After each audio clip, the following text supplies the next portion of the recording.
Rock music wouldn't be half as exciting without the lead guitar.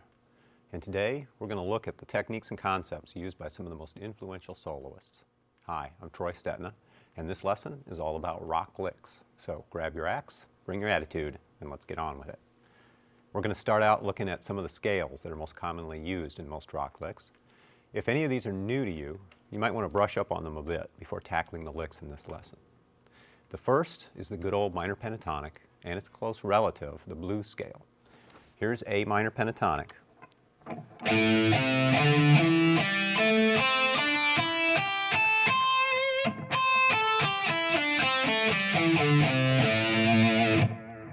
And the A blues scale, which just adds the flat fifth.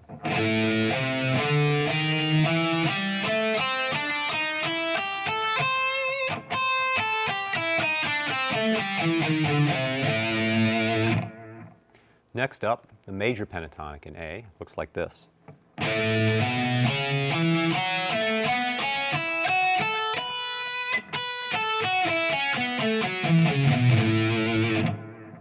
Next we have the Dorian mode, which is just like a minor scale, except it has a major sixth.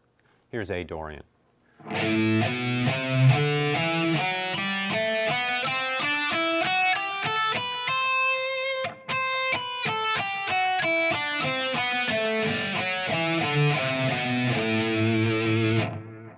And here's the natural minor scale, which is also known as the Aeolian mode. Here's A natural minor.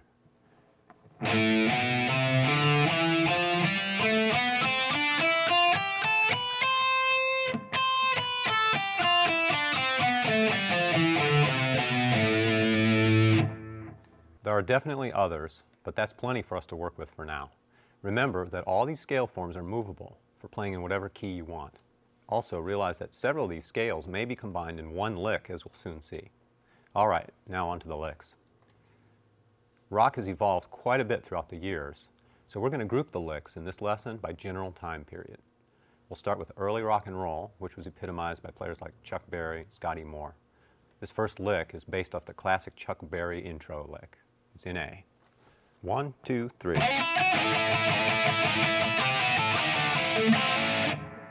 And here it is slow.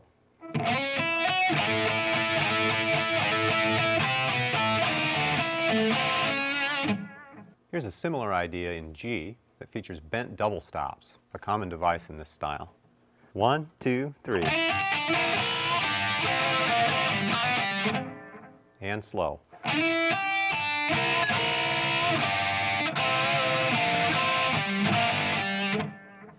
And here's another classic bending move, this time in C. The first part of this lick can really be repeated as long as you'd like. 1, 2, 3, 4. And slow.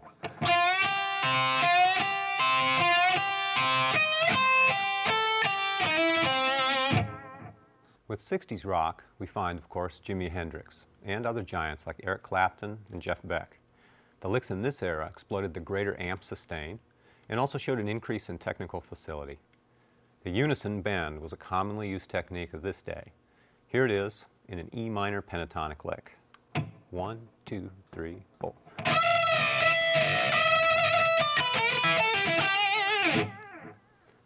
And slow.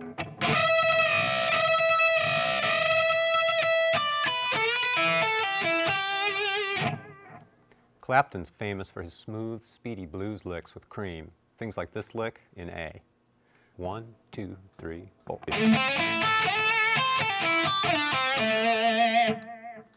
And slow.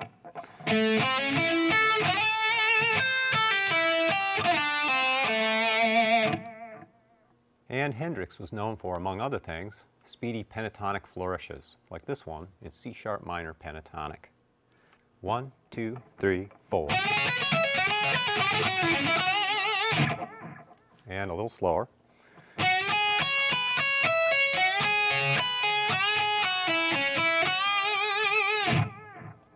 Although disco ruled much of the 70s, there were still plenty of guitar slingers around, namely Jimmy Page, Peter Frampton, Ted Nugent, and the like. The rock of this decade was big and loud, and the licks followed suit. Flashy, repetitive licks were popular, like this one from the E minor pentatonic box. 1, 2, 3, 4. And I'll slow that one down a bit.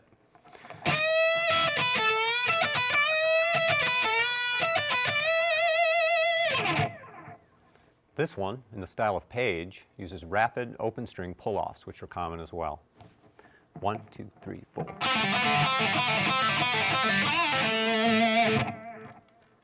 And slow.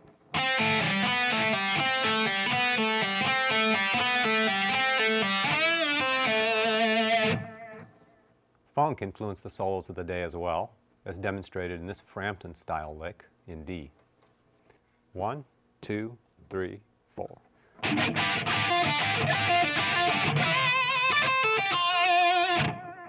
And a little slower.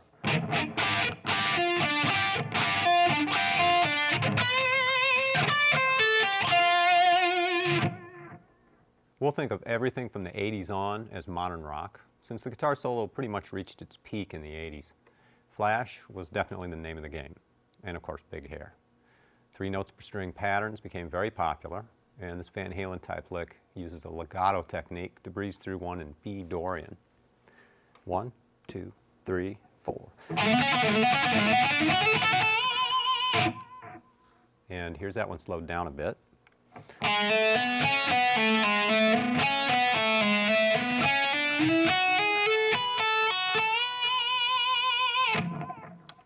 Alternate picking every note results in a very aggressive sound, as demonstrated in this A minor pentatonic lick. 1, 2, 3, 4. And slow.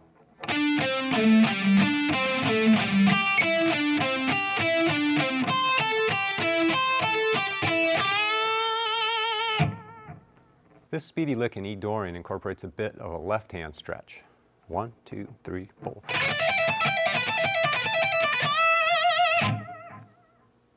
And here's that one played slow.